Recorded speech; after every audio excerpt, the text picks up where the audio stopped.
दोस्तों, दुनिया में ऐसे बहुत ही कम लोग होंगे जिन्हें प्लेन में बैठना पसंद नहीं होगा। आप में से बहुत से लोग प्लेन में बैठे भी होंगे और बहुत से बैठना चाहते होंगे।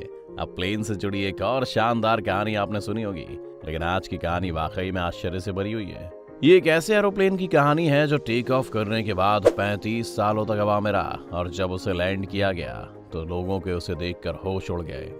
जी हाँ दोस्तों, बहुत सारे लोग इस घटना को टाइम ट्रैवल से जोड़ते हैं, तो बहुत से लोग ऐसे भी हैं जो इस घटना को एक भूतिया घटना से जोड़ते हैं। घटना कुछ भी हो, लेकिन इस प्लेन की कहानी चौंकाने वाली जरूर है।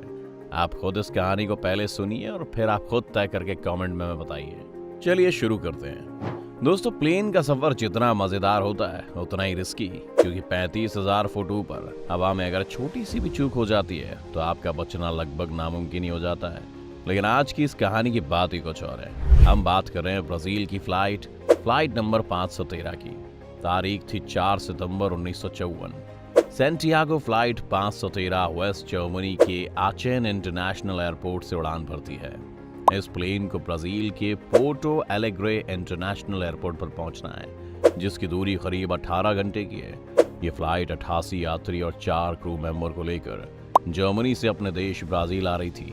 और फ्लाइट के कैप्टन थे Miguel Victor Curie. Captain Miguel को नहीं मालूम था कि उनके साथ अगले कुछ घंटों के बाद क्या होगा।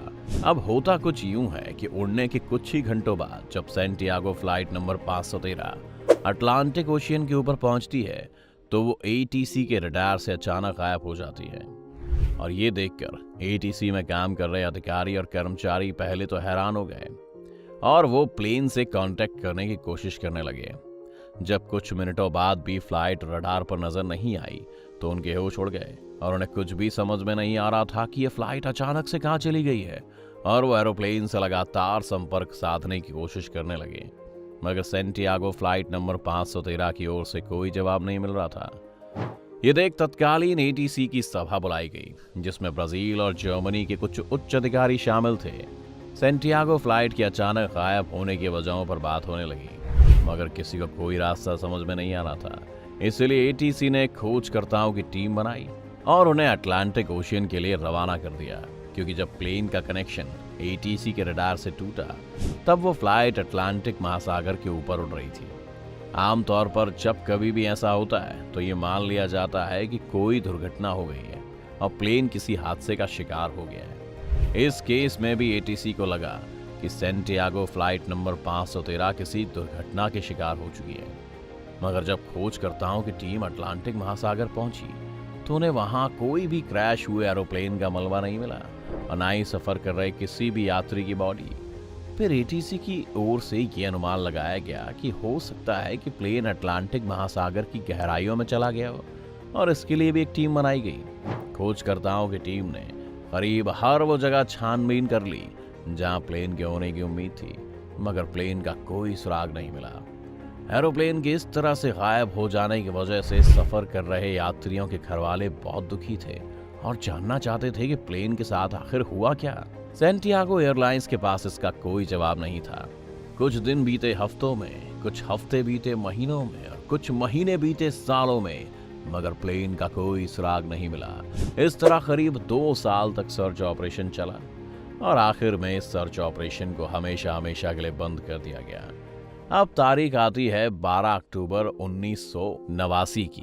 एक अज्ञात एरोप्लेन ब्राजील के पोर्टो एलेग्रे इंटरनेशनल एयरपोर्ट की ओर तेज गति से बढ़ता हुआ आ रहा था। एटीसी में काम कर रहे कर्मचारियों को रडार पर जैसी इस प्लेन की सूचना मिलती है और वो अज्ञात प्लेन से संपर्क साधने की कोशिश करते हैं, मगर प्लेन की ओर से कोई जवाब नहीं आता और वो तेज गति से लगातार एयरपोर्ट के रनवे की ओर बढ़ रहा था। लगातार प्लेन से संपर्क साधने की कोशिश जब नाकाम हो जाती है तो आनन फानन में रनवे को खाली कराया जाता है और कुछ ही मिनटों के बाद एक अज्ञात फ्लाइट ब्राजील के एयरपोर्ट पर लैंड कर जाती है। एटीसी के अधिकारी और कर्मचारी तुरंत अपने ऑफिस से निकलकर रनवे की ओर भागते हैं और जब वो वहां पर पहुंचते हैं तो उन्हें जो दिखाई देता है वो देखकर उनके पैरों तले जमीन खिसक जाती है, क्योंकि वो अज्ञात फ्लाइट उसी सेंटियागो एयरलाइन कंपनी की थी और ये कंपनी 1956 को ही बंद हो चुकी थी। यानी ठीक सेंटियागो फ्लाइट नंबर 513 के गायब होने के 2 साल बाद। जो भी अधिकारी और कर्मचारी इस प्लेन को अभी देख रहे थे वो प्लेन बिल्कुल नया जैसा लग रहा था। उन्हें कुछ समझ में नहीं आ रहा था कि आखिर जिस कंपनी को बंद हुए 33 साल हो चुके हैं, उसका नया प्लेन रनवे पर कैसे लैंड कर सकता है। उन्होंने कर्मचारियों को प्लेन के अंदर जाकर देखने के लिए कहा और जैसे ही वे लोग अंदर गए, उनके मुंह से चीख निकल गई। प्लेन पूरा कंकाल से भरा हुआ था। हर सीट पर कंकाल बैठे हुए थे और जब उन्होंने कॉकपिट का दरवाजा खोला तो प्लेन चला रहे फ्लाइट के कैप्टन मिगुएल विक्टर क्यूरी के हाथों में प्लेन का कंट्रोल था और वो भी मर चुके थे। उनका शरीर भी कंकाल बन चुका था और ये फ्लाइट थी सैंटियागो फ्लाइट नंबर 513। अब हैरानी की बात यह है कि प्लेन आखिर था कहां? जब इस प्लेन में एक भी इंसान जिंदा नहीं है तो फिर प्लेन बिल्कुल सही लैंड कैसे हुआ? प्लेन का इंजन चालू कैसे है? प्लेन बिल्कुल ब्रांड न्यू कैसे है? अब ये सारे सवाल किसी आम इंसान का दिमाग घुमाने के लिए काफी थे। कहते हैं कि पैनिक ना फैलने की वजह से ब्राजील सरकार ने इस खबर पर रोक लगा दी।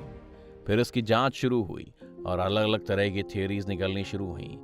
सबसे पहली थियरी ये आई कि ये प्लेन उड़ने के बाद किसी टाइम ट्रैवल में फंस गया, यानी किसी ब्लैक होल के अंदर चला गया था, जिसकी रेडिएशन से इन सारे लोगों की ये हालत हो गई।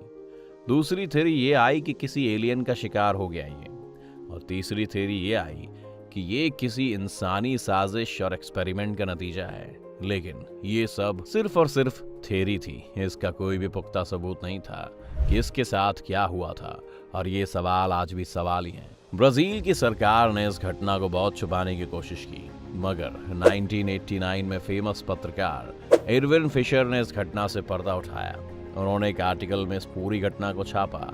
जैसे ही घटना अखबार में छपी, लोगों के बीच फैली सैंटियागो नंबर 513 की कहानी ऐसे फैली जैसे जंगल में आग। लेकिन एरविन ने इस खबर का कोई पुख्ता सबूत नहीं दिया था। मसलन सिर्फ एक एरोप्लेन की फोटो अखबार में थी, कोई कंकाल की फोटो नहीं थी। इसलिए इस कहानी को लोगों ने दो थोड़ों में बांट दिया, जिसमें से कुछ लोग इसे सही मान रहे थे और टाइम ट्रैवल और भूत जैसी चीजों से रिलेट कर रहे थे, तो वही दूसरे लोग भी थे जो इस खबर को सिर्फ पब्लिसिटी स्टंट मान रहे थे और इस खबर को झूठ के सिवा कुछ नहीं बताते हैं। आपको क्या लगता है? आप हमें कमेंट करके बताएं। अगर ये वीडियो आपको पसंद आई हो तो इसे लाइक और शेयर जरूर करें। अगर आप चैनल पर नए हैं या आपने चैनल को सब्सक्राइब नहीं किया है तो इसे सब्सक्राइब जरूर कर लें।